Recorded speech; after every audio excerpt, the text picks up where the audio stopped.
안녕하세요. 시니어 세상의 강 대표입니다.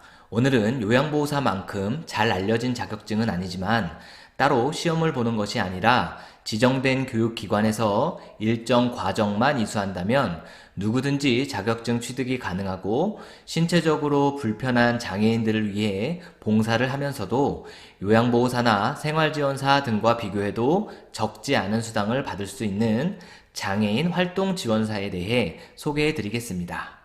주요 업무부터 자격증 취득 방법, 구직 방법, 급여, 본 직종의 장단점까지 자세히 정리해 보았으니까요. 은퇴와 재취업을 생각하고 계신 분들은 끝까지 영상 시청해 주시기 바랍니다.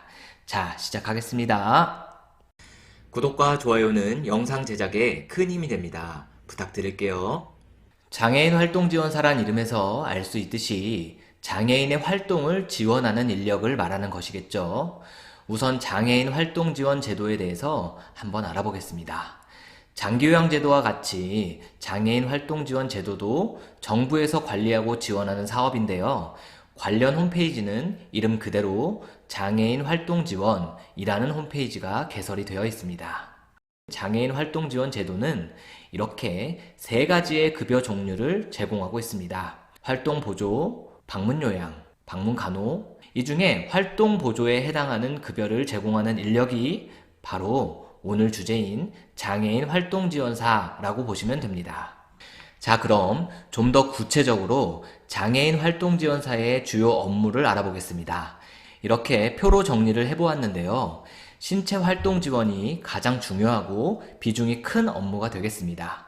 목욕, 세면, 화장실 이용, 옷 입기 등의 기본적인 개인 위생에 도움을 주어야 하고, 신체 장애가 있는 분들의 경우 관절의 구축을 방지하고 욕창 등을 방지하려면 체위 변경과 간단한 관절 운동 정도가 필요합니다.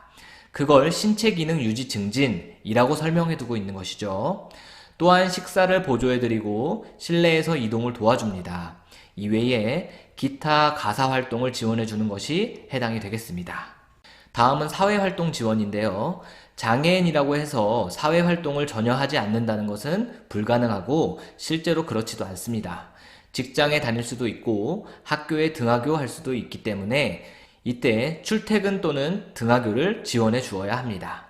또한 은행 업무나 병원, 복지시설 이용, 산책 등의 외출 시에 동행을 해서 지원해 주어야 합니다. 그 밖에도 담당하신 장애인분과 친구가 되어준다면 가장 좋겠죠. 대략 이렇게 장애인 활동지원사의 업무를 알아보았습니다. 참고적으로 대상자들은 장애의 종류에 따라서 활동 지원을 하는 방법이 천차만별일 수가 있습니다. 그래서 자격증을 취득한 이후 실제로 근무를 하실 때 면접이 필요한데요. 물론 등록될 기관의 면접이 1차이고 실제로는 가정에 방문해서 직접 장애인 및 그 보호자와 면담을 하고 매칭이 이루어져야만 비로소 활동지원사로 일할 수 있게 되는 것입니다. 그럼 이런 장애인 활동지원사 자격증을 취득하기 위한 방법은 무엇일까요? 첫 번째는 교육 이수를 해야 하겠죠. 교육은 다음과 같이 두 가지 과정으로 구분이 됩니다. 하나는 표준 과정입니다. 말 그대로 표준, 즉 일반적으로 관련 자격증이 전혀 없는 분들은 40시간을 투자해야만 본 장애인 활동지원사 자격증 교육 이수가 가능합니다. 하지만 전문 과정을 보면 관련된 자격증이 있거나 최근 1년간 정부의 재정이 투입된 돌봄 사업에 참여한 경력이 360시간이 있다면 32시간만 투자하면 됩니다. 큰 차이가 나는 것은 아니지만 시간도 단축되면서 이렇게 교육 비용이 표준 과정은 15만원, 전문 과정은 12만원으로 3만원이 줄어들기 때문에 본인이 사회복지사, 요양보호사, 간호사, 간호조무사 등의 자격증을 소지하셨거나 돌봄 사업에 최근 근무 이력이 있으시다면 교육 접수 시 자격증 사본이나 경력 증명서를 첨부하시면 되겠습니다. 이렇게 둘 중에 한 가지 교육 과정을 생각해 두신 다음에 장애인 활동 지원 홈페이지에 접속해서 정보 마당을 클릭해 줍니다. 다음 활동지원사 교육기관을 클릭합니다. 이렇게 전국적으로 교육기관을 안내해 주고 있습니다. 본인의 거주지에서 가까운 지역을 클릭하시면 해당 지역의 장애인 활동지원사 교육기관이 나옵니다. 예를 들어 세종시를 눌러보면 이렇게 두 곳의 교육기관이 검색이 됩니다. 검색된 교육기관을 클릭하면 이렇게 해당 교육기관의 주소와 전화번호, 팩스번호가 나옵니다. 물론 문의사항을 전화를 해서 문의하셔도 됩니다만 해당 교육기관의 이름을 알았으니까 네이버 등의 검색을 통해 세종시 장애인 자립생활센터 홈페이지에 접속을 해보겠습니다. 요즘은 전화 접수가 아닌 모든 게 인터넷으로 신청하고 접수하는 세상이니까요. 이렇게 홈페이지를 방문하니까 첫 화면에서부터 이렇게 활동지원사 교육 일정이 홍보가 되고 있는 것을 볼 수가 있습니다. 상단의 메뉴들 중에서 활동지원사 교육기관 메뉴를 보시면 이렇게 교육 신청하기 버튼이 보입니다. 여기를 눌러보면 이렇게 모집이 진행 중이거나 예정된 교육 일정 공지들이 보입니다. 바로 이런 식으로 교육을 신청 접수한다고 보시면 되겠습니다.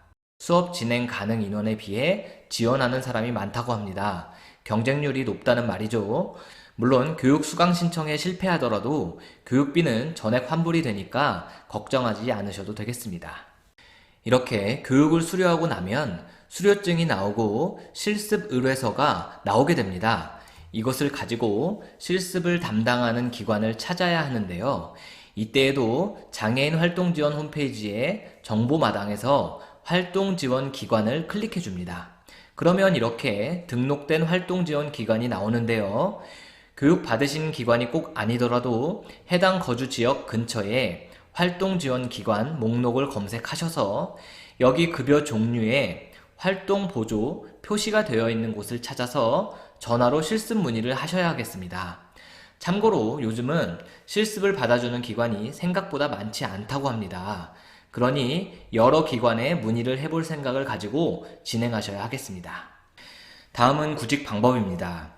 우선 교육과 실습까지 다 마치신 분들은 이제 본 활동지원 기관들 중에서 어느 한 곳에 등록을 해두어야 합니다. 마치 제가 방문 요양보호사가 제가센터와 근로계약을 맺고 근무하는 것과 비슷합니다. 등록된 기관이 없다면 장애인 활동지원사로 근무를 할 수가 없다고 보시면 됩니다. 좀 더 구체적인 구직 방법은 두 가지로 말씀드릴 수가 있는데요. 첫 번째 방법은 본인이 거주하는 지역 근처 센터, 즉 활동지원사를 관리하는 기관에 여러분들을 등록시켜 두고 장애인 수급자와 매칭이 될 때까지 기다리는 방법입니다. 기관에서도 활동지원 서비스를 원하는 장애인의 요청이 들어오면 일단 본인의 기관에 등록된 활동지원사부터 매칭을 시도하기 때문에 일단 등록부터 해두시는 게 좋습니다. 그리고 두 번째 방법은 워크넷이나 사람인과 같은 구인구직 사이트의 검색을 통해서 좀 더 공격적으로 찾아보는 방법입니다. 이렇게 워크넷이나 사람인과 같은 대표적 구인구직 사이트에 활동지원사라고만 검색을 하셔도 상당히 많은 구인 공고가 검색이 됩니다. 본인이 거주하시는 지역의 키워드를 넣고 검색을 하시거나 사이트 내에 상세 검색 등을 통해서 최대한 본인이 원하는 지역의 활동지원사 구인 공고를 찾아서 지원하시는 방법도 활용해 보실 수 있겠습니다. 다음은 활동지원사의 급여에 대해서 알아보겠습니다. 장애인 활동지원사는 시급제도 운영이 됩니다. 22년도에 책정된 시급은 14,805원입니다. 이 시급만 보면 상당히 괜찮은 급여가 예상이 되지만 활동지원사는 반드시 기관에 소속되어야 한다고 말씀드렸었죠. 즉 소속된 기관에 반드시 25%의 수수료를 납부해야 한다는 규칙이 정해져 있습니다.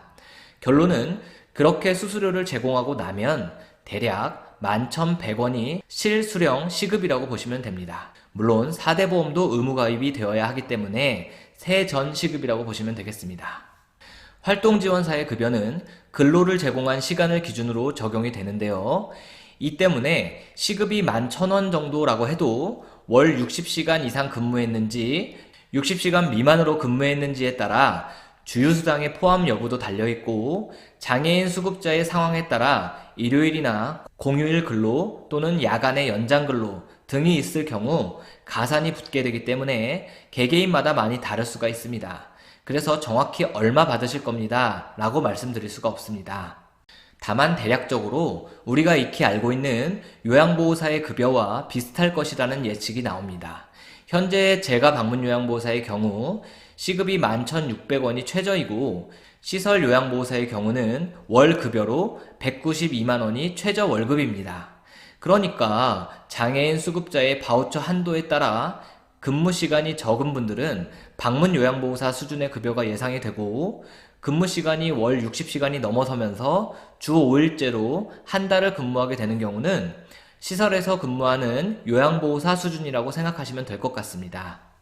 자, 이제 마지막으로 장애인 활동지원사는 그럼 어떤 분들께 추천을 드릴까요?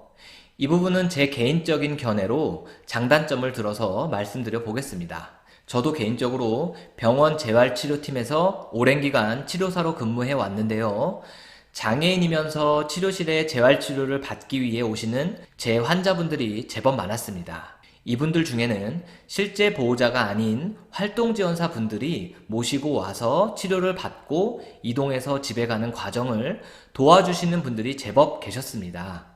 이런 과정을 10년 넘게 지켜보면서 느낀 점은 활동지원사는 장애인 당사자와 활동지원사가 마음이 맞기 시작하면 2년에서 3년은 기본으로 근무하게 되는 모습을 많이 보았습니다. 실제로 제가 10년을 병원 근무를 하면서 치료를 받으러 오시는 장애인 중에 담당 활동지원사가 바뀌지 않는 분도 계셨습니다. 즉 장애인의 경우는 나이대가 어리거나 젊은 분들도 많기 때문에 이분들과 마음만 맞는다면 5년에서 10년 이상도 근무를 하실 수 있을 정도로 장기 근무가 가능하다는 게 장점으로 보여집니다. 방문 요양보호사를 예로 들어보자면 실제로 이렇게 장기간 근무하시기는 사실 많이 어렵다는 것이 현실입니다. 반면 단점이라고 생각되는 부분은 장애의 특성을 파악하는 데 많은 노력을 하셔야 할 것입니다. 이는 아마도 장교양 분야의 요양보호사보다도 더 많은 노력이 분명히 필요하다고 보시면 됩니다. 장애인분들은 개인별 장애의 유형마다 케어하는 방식이 다르고 꼭 조심해야 하는 부분들이 있습니다. 그리고 중증 장애인의 경우는 사실 케어하는데 힘이 많이 들어갈 수도 있습니다. 케어의 기술을 습득하는데 많은 노력이 필요할 수가 있다는 말입니다. 자, 오늘은 장애인 활동지원사라는 직업에 대해서 비교적 자세하게 정리를 해보았습니다.